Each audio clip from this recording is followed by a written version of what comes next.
Opo, kapapasok pa lang na napakainit na balita. Aba, mayroon din palang ICC warrant at aarestuhin din ng ICC si Sara Lustay Duterte. Alright, welcome back to my YouTube channel. I'm Andy's Vlog.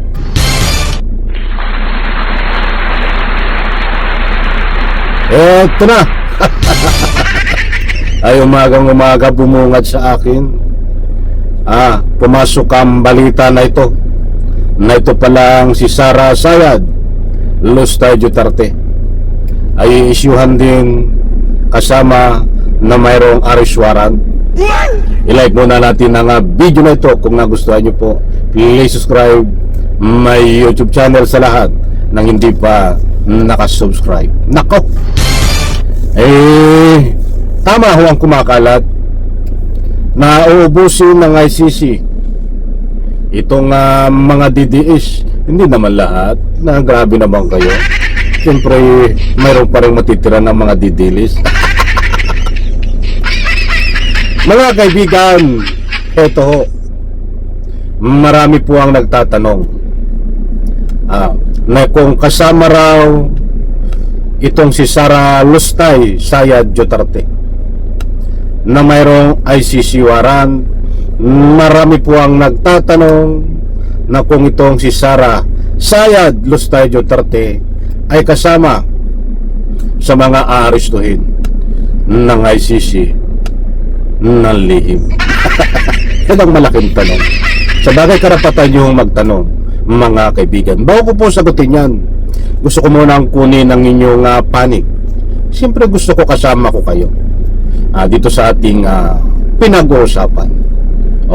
Ang tanong ay ito: pabor po ba kayo na itong si Sara Sayad Lustay Duterte ay kunin din ng ICC, isyuhan ng arrest warrant, ikulong, dalhin diyan sa Dahig, Netherlands? Aba, reaksyon sa comment section, mga kaibigan, karapatan nyo po yan magbigay ng mga public opinion. Hindi lang Pasko ho nagre-reunion, proven ho yan, sapagkat itong reunion ni Digong Duterte, Sara Duterte, Sayad, Bongo, Bato ay nandyan ho.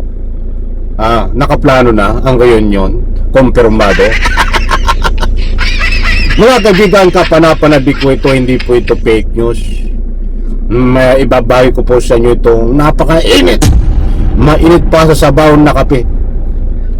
Dahil ito palang Sara Lustay Duterte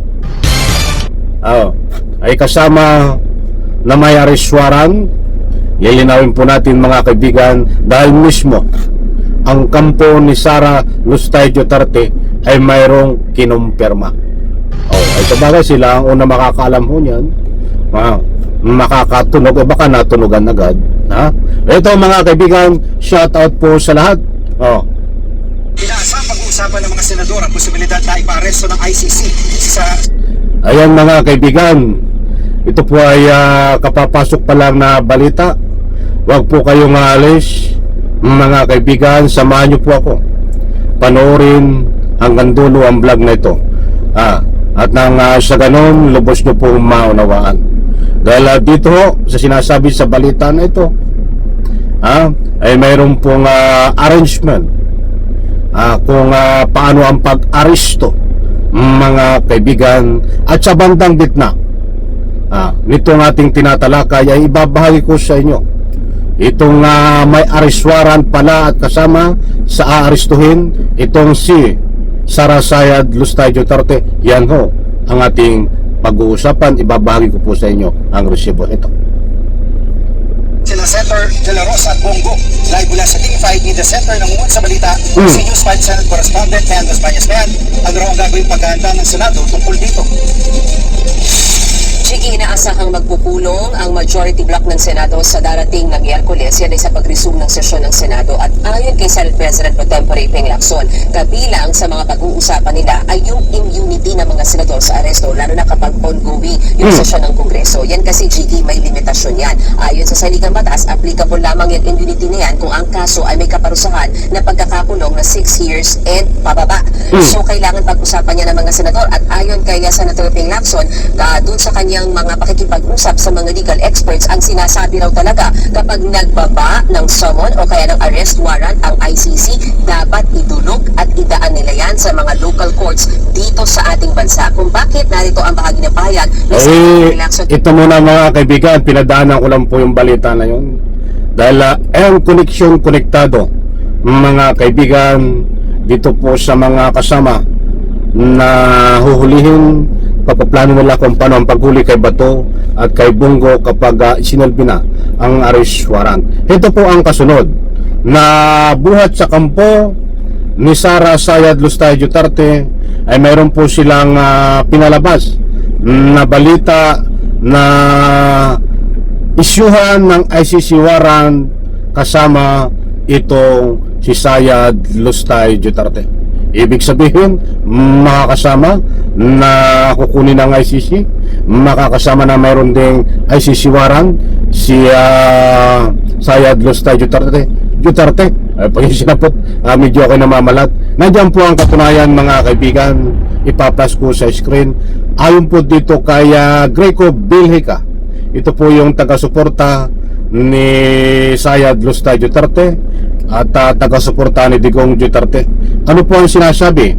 Nandyan ho, hindi ako magulat kung si Sara naman ang susunod pa na isyuhan ng ICC warrant nang dahil tila yan ang strategy ng administrasyon ang ipakulong ang mga kalaban sa politika imbes na talunin sa eleksyon at bigyan ng inspirasyon dahil alam nila na dihado sila sa patas na halalan.